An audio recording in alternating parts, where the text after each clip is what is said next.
Vous savez, c'est quoi un tueur en série? Un tueur en série, c'est quelqu'un qui va tuer, on dit 3 fois, successivement.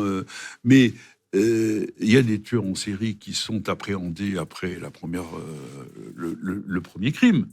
Et pourtant, ce premier crime a un certain nombre de caractéristiques qui nous donnent à penser que peut-être il aurait récidivé. Et puis il y en a d'autres qui sont d'une particulière habileté.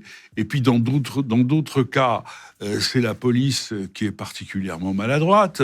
Et dans d'autres cas, c'est encore autre chose.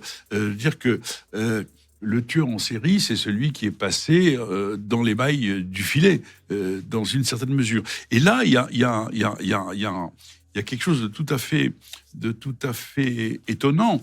Je vous ai dit que j'en ai vu 10, 12, 15, en fonction des critères qu'on va retenir. Tueur en série. Mais je les ai vus dans les années 90, 80, 2000. Et puis depuis, moi j'en ai pas vu. Mais moi j'en ai pas vu, et donc j'aurais pu me dire, on t'a pas sollicité parce que t'es trop vieux, c'est fini pour toi. Mais je pense qu'on m'a pas sollicité aussi parce que il y en a pas eu dans ces dernières années. Et pourquoi est-ce qu'il y en a pas eu dans ces dernières années? Probablement du fait de l'amélioration de la police scientifique, oui, l'ADN, les caméras, tout ça. Voilà. Ouais. Comment ils l'ont identifié d'ailleurs, lui? Comment ils ont pu comprendre que c'était ce mec-là?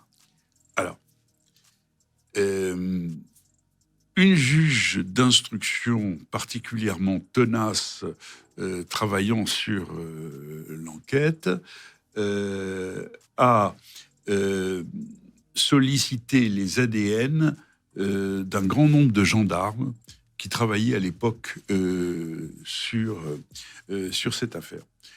Qui étaient à l'époque, excusez-moi, en fonction.